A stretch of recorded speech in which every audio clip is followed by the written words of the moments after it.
Not too long ago, we had a little boy over at our house. I don't remember whose kid it was, but we had a little boy over at the house.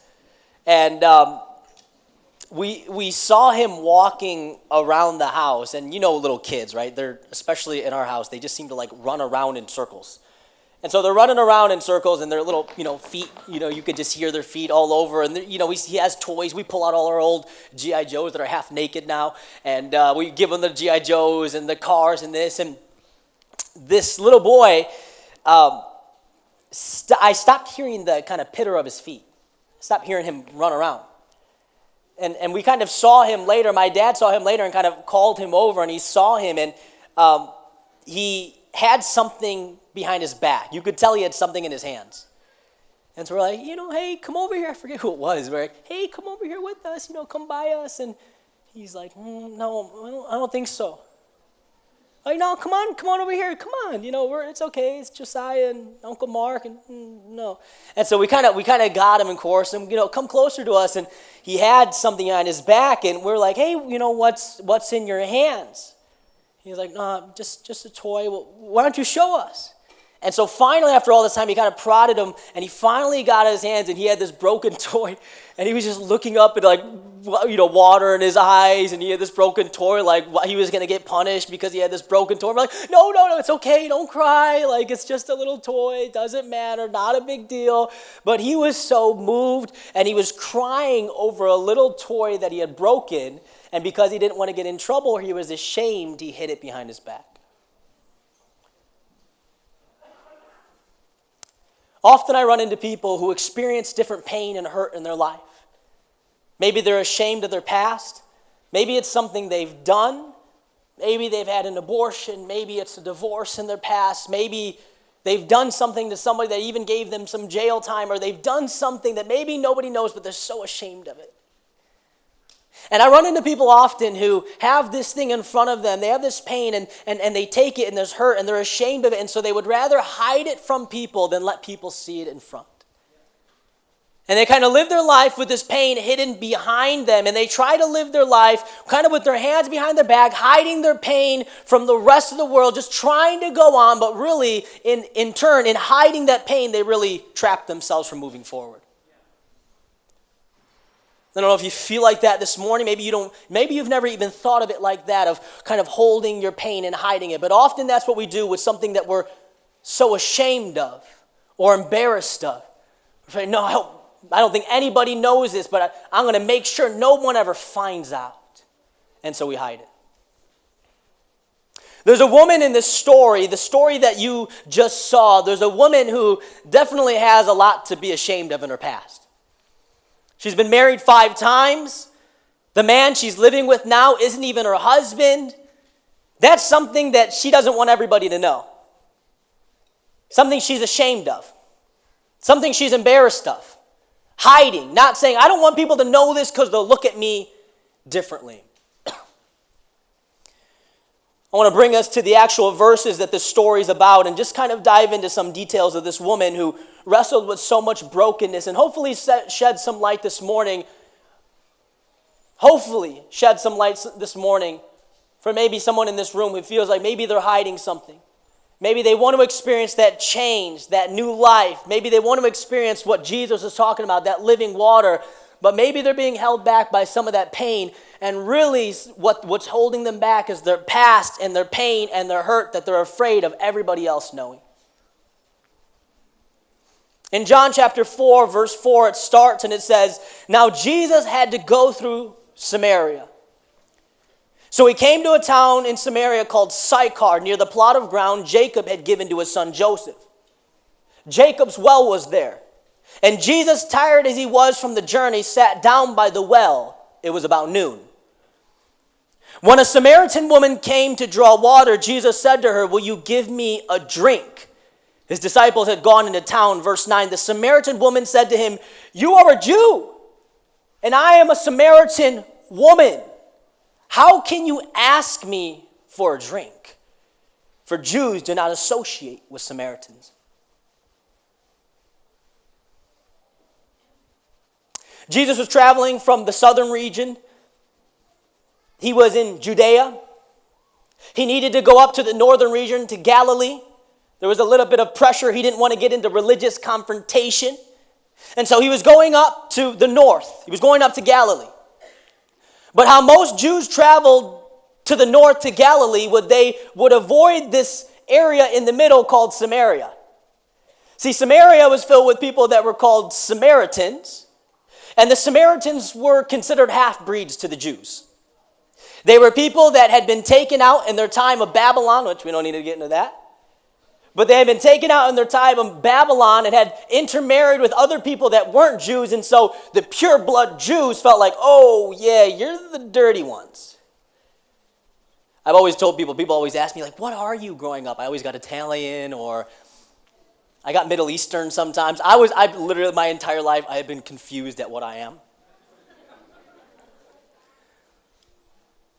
I'm Irish and I'm Mexican, and we finally took a DNA test. But I've always joked with people growing up. I'm like, yeah, I'm mixed. I'm mixed. To a Jew, I would have, if I was half Jew and half something else, they would have looked down upon me. They would have said, hey, why are you? You're a half-breed. You're not real. You're not authentic. So not only was it racial stuff, but there was actually some religious stuff as well that was mixed in, that if you were a Samaritan, you hated the Jews, and if you were a Jew, you hated the Samaritans. So you can wonder and see just a little bit why this woman who's being asked by a Jew, she's a Samaritan, is kind of like, why are you asking me for a drink? You're Jewish. I guess in Chicago, kind of the closest parallel would be like, you're a Sox fan and I'm a Cubs fan. We don't cross those borders. We don't wear those colors. See, Jesus was interacting with a woman that in his time would have been strange for him to interact with. Several reasons. One, because of race, because he was a Jew and she was a Samaritan. But you see that she doesn't just say, I'm a Samaritan. She says, I'm a Samaritan woman. See, one of the things to be aware of in this passage is that her being a Samaritan woman and Jesus being a religious figure, the rabbis in that day were not allowed to be around women in public. It was seen as inappropriate. So much so that they weren't even allowed to be seen talking in public or seen with their wives and their daughters. So for Jesus, a religious man who's a Jew, to be talking to a Samaritan who's a woman who it's inappropriate for him to be one-on-one by a well with her, she's like, why are you even asking me for water? This is a strange request. Have you forgotten that you're a Jew and I'm a Samaritan, that you're a man and I'm a woman? What's going on?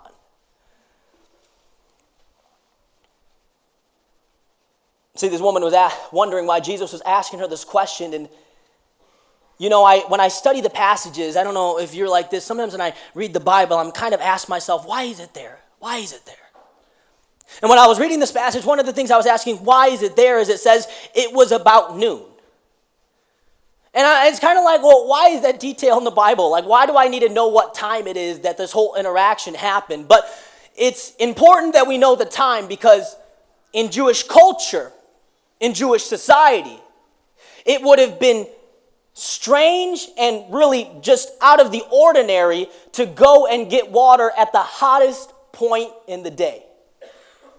Most Jewish women and Samaritan women would go get water early in the morning or late at night and would typically do it in groups. This woman threw that all out. She went at the hottest point in the day alone. And it gets me asking the question, why? See, I believe because this woman had been married 5 times and because she was known in this village, probably grew up in this village the whole time, I believe she got a reputation for her actions and the way that she lived.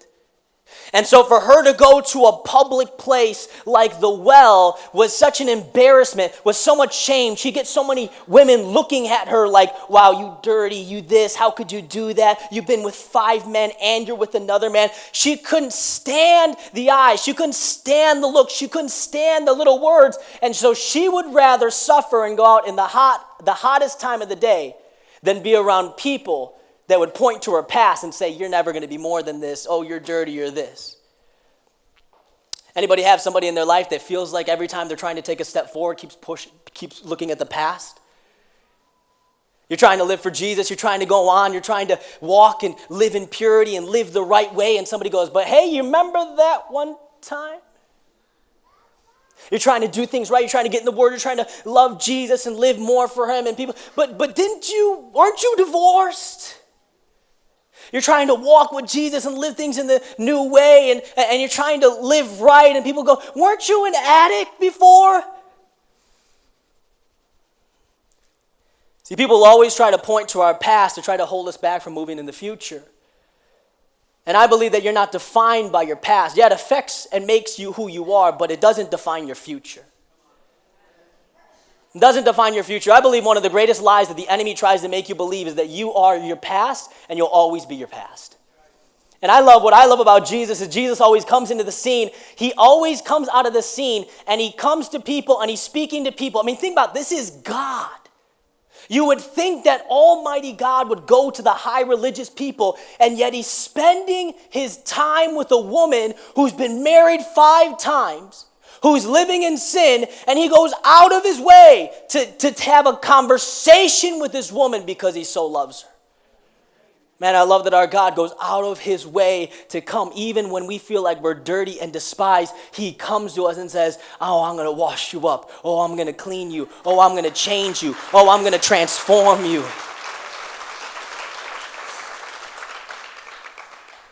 Jesus is traveling through this area. This woman probably feels like she's dirty. You know what? I remember I was in Tennessee for a short period, and we were riding on these four-wheelers, and we were on this friend's property. Is a lot of acres. And so we were just riding these. Have you ever been on a four-wheeler? Man, they're fast. So we were on these things, and we were going fast. And there was a portion of his grounds that was just like muddy and dirty. And so, boys will be boys. After a while, we kind of got tired of just going really fast, and we're like, I want to see how much dirt this could kick up to the people that are right behind me. And so I waited, and I'm just like this, and I'm revving it, and I'm like, moving the tires left and right, and I'm waiting, and Grant's coming, and I just kick up all this mud, and he's covered in mud. So now it's on. And everyone's getting in, they're driving in it, and we just made that dirt pile so much bigger. We're kicking up dirt, and we're covered in dirt and mud like I've never been before in my life. And we're going, and we go back up to his house, and, all the women come out, of course, and they're like, no, stop. They're like, stop, do not take one step further into this house. Get out, go to the porch. So we got on the porch and we cleaned ourselves up there. And I was thinking about that story the other day as I was studying this passage. You know why? Because I think some of us feel like that when we come into church. We feel so dirty from the life that we've lived. And you've lived your life and you've done your things and you had a past and you feel like you're covered in dirt. You feel like you're messy. You feel like, man, if people knew, they only know a fraction of what I've done, but you feel caked, you feel dirty, and so you box yourself out and even keep yourself from coming into a church because you feel like, that's for the clean people. That's for the holy. That's for the Bible thumpers. That's for the good people. I don't deserve to be in there. And what I love about Jesus is he doesn't meet this woman inside the temple. He meets this woman at a well. And he says, I'm going to come to you. I'm going to go out of my way because I want you to know the truth. Hey, you feel like you're too dirty to come into a church or a temple. So let me go to you and let you know that I can clean you up. I can change your life. And I can make you new. Jesus answers her. She says, you want to give me a drink? And Jesus answered her. He said, if you knew the gift of God and who it is that asks you for a drink, you would have asked him, and he would have given you living water.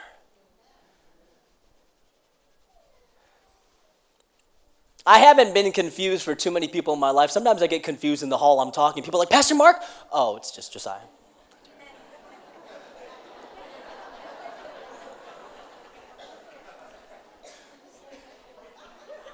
I always joke, if I would shave my head in a goatee, I would look a lot like Pastor Mark. I mean, we could do it Halloween.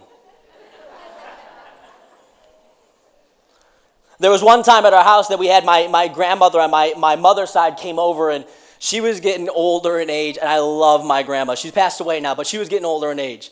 And she was starting to get, I forget if it was dementia or not, but she was starting to slip, okay? Love my grandma.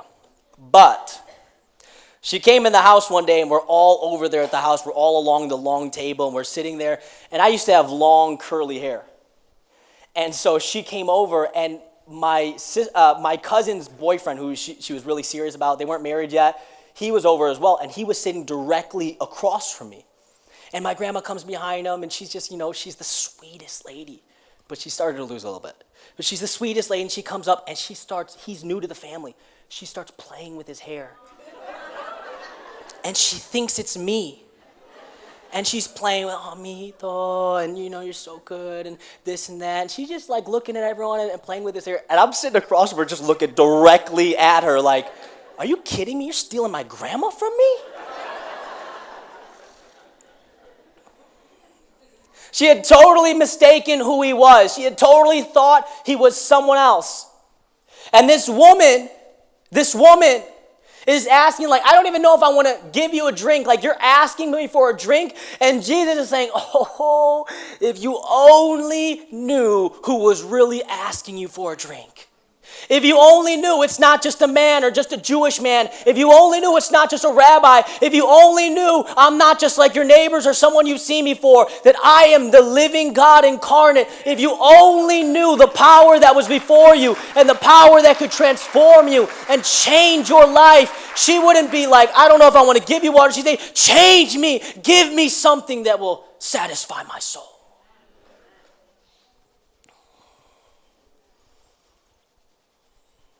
She starts bringing up all these excuses. She talks about this living water. She's kind of interested, but she's like, sir. You could see kind of throughout the story, she kind of starts respecting him a little bit more. You could see the language. First he's a man, then he's sir. She says, you have nothing to draw with. How can you give me this living water? Are you greater than Jacob? She has all these questions that are kind of in between her and God. Like, hey, I want what you have, but can you answer my list of questions first? And Jesus answers and everyone who drinks this water will be thirsty. This is the image. He's saying everyone who drinks this water, and he's pointing to the well, will be thirsty again. But whoever drinks the water, I give them. Ooh. Whoever drinks the water I give them will never thirst again. Indeed, the water I give them will become in them a spring of water welling up to eternal life. Think about what Jesus is saying here. He's saying, listen, woman, you have gone to this same well to satisfy your thirst all your life. And you will go here every single day until you die, thinking that I just need one more thing of water. One more thing of water. One more thing. This will satisfy me. This will satisfy me. And Jesus, even though she's talking about physical, Jesus is talking about spiritual. And Jesus is saying, hey, listen, woman, sometimes people, think about the God of the universe speaking this to people. He's saying, I see that sometimes people try to fill themselves in their life with wells that they think will satisfy them, and it won't. That some people go to the well of success and they put down their bucket and they're trying to get some water and thinking, I just need this. This is going to satisfy me. They bring it back up and they drink from it, and then they want more. And it's the next level of success. It's the next, and they do this their whole life thinking, I'm going to be satisfied. And they do this over and over, and they're confused as to why they are empty. This woman for years and years had gone to that well of relationships thinking it's just the next guy. I just didn't choose the right one. And she goes to that well thinking, I just need a better guy. I just need the right one. It's just, he'll be more patient. He'll be more wealthy. He'll be more this. And she tries the well of relationships and realizes that she's, after all of it, 5 marriages in and living with another man, she's empty. I just need the next corporate position. I know I'm this position, but if I just get this one and then I get this one, and your whole life you're just chasing after one more position, thinking that if you have a VP next to your name, that you'll feel satisfied and like you lived the life that you were meant to live. And yet there's celebrities left and right who are overdosing and killing themselves because they have it all. They have everything that the world has to offer, and yet they are still empty. See, Jesus is saying, hey, listen, this world, you can go to that for the rest of your life, but that will eventually leave you empty. And he says, I'm not just talking about the physical water you're drinking. I'm talking about your life, your soul, your spirit, the things that you say, this will make me feel valued or worthy or respected or great or significant or accomplished. And Jesus is saying, those things will never satisfy you the way that I could.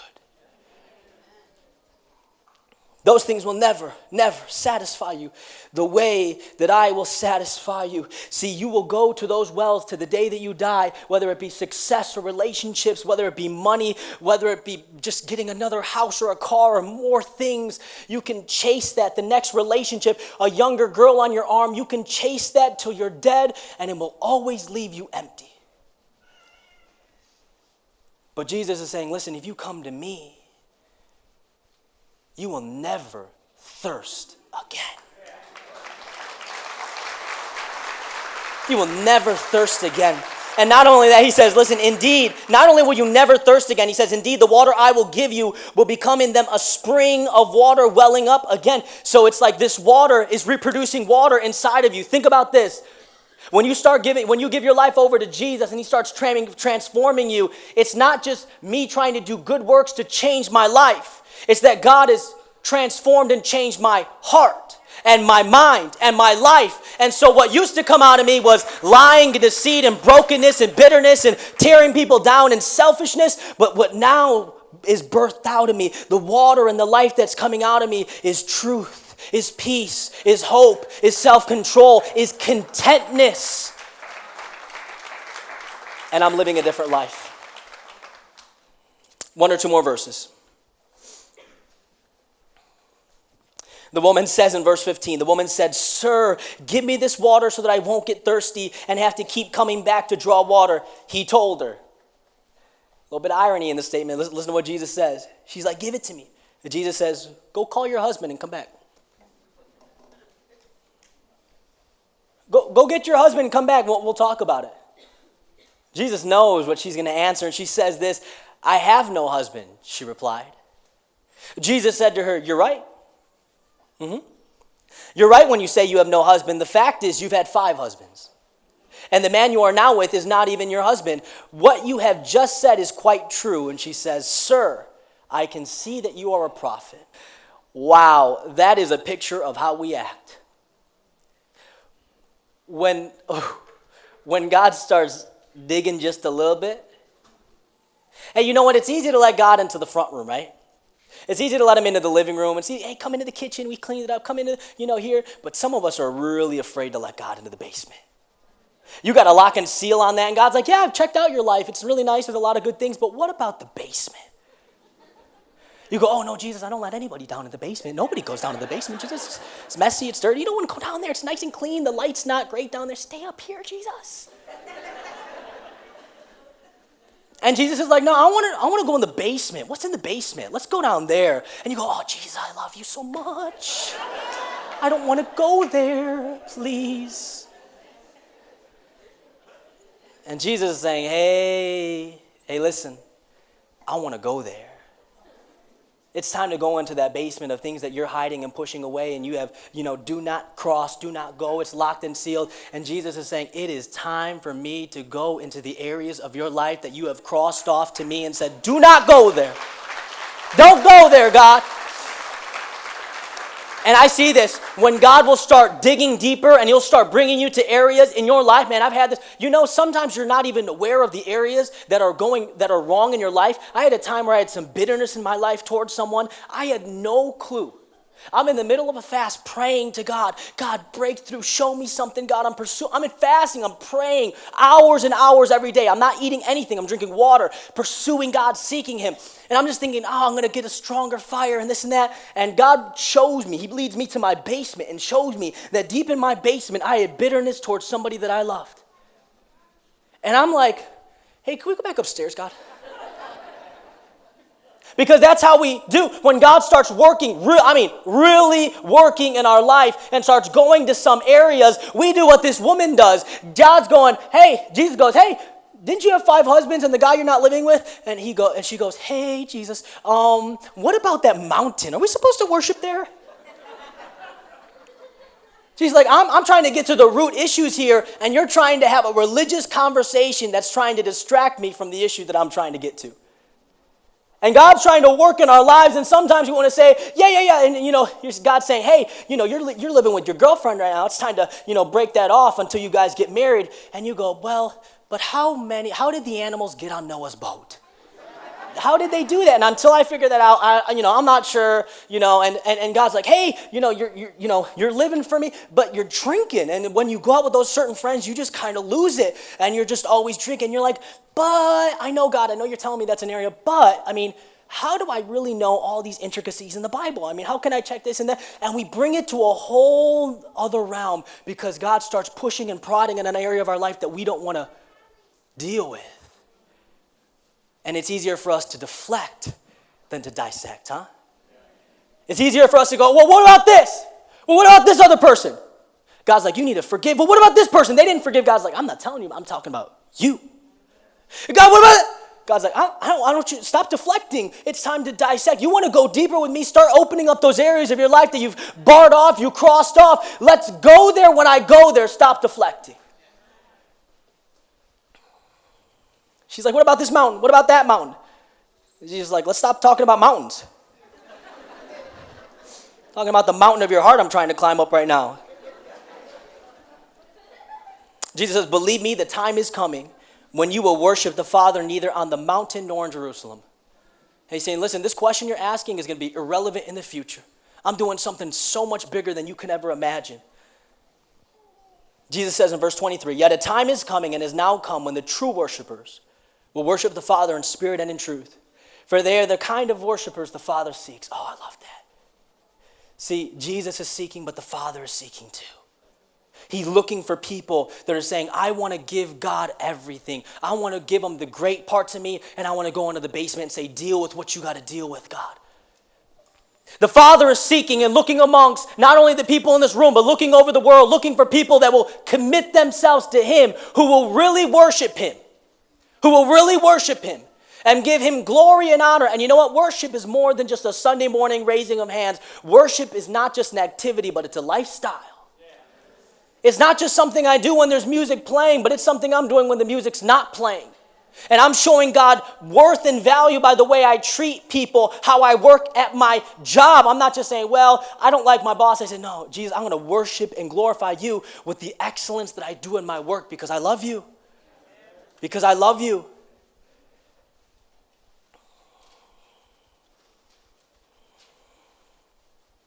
God is spirit, and his worshipers must worship in the spirit and truth. The woman said, I know that the Messiah called Christ is coming. When he comes, he will explain everything to us. When Christ comes, I'm finally going to get it when the Messiah comes. Then Jesus declared, I, the one speaking to you, I am he.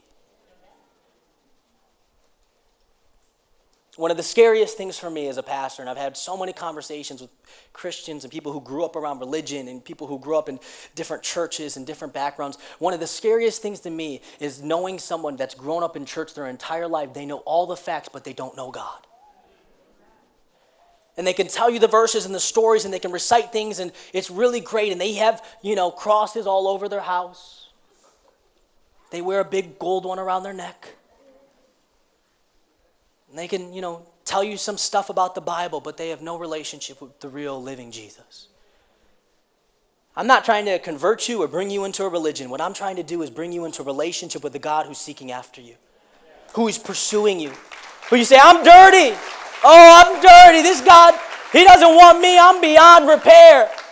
I'm beyond repair. I can't come close to God. I'm not one of his. Hopefully at the end of my life it's a scale. And our God is so good and so beautiful and so amazing that he says, I want the dirty ones. I want the ones who are filthy, who are so ashamed, who are so embarrassed, who hide their pain, who hide their failures behind their back, who try to hide it not only from God but people and try to shelter it. And God's saying, I want you. And I'm chasing and I'm seeking you and I want you. I'm calling you home. I'm calling you to living water. I'm calling you to leave those wells. And when I came to Jesus and I gave him my everything and he started changing my life, you know what? The wells that you thought, I will never break free from alcohol. That's always going to be that well I'm going to go to. Yeah, maybe I'll improve a little bit, but I'm never going to break free from feeling like nothing and needing it from people. I'm never going to break free from wanting money because if I have so much money next to my name, I'm a success. You know what? When you have the living water, when you come close to Jesus and he starts transforming your life, he frees you from the well that you used to go to. And the emptiness that you feel is replaced with a fulfilledness. And when you're filled in Jesus, you don't have to go back to the well. When you're filled with Jesus and you have the living water in your lives being transformed, you don't have to go back to the places that you used to go. Those become places of the past and God brings you to new places in the future.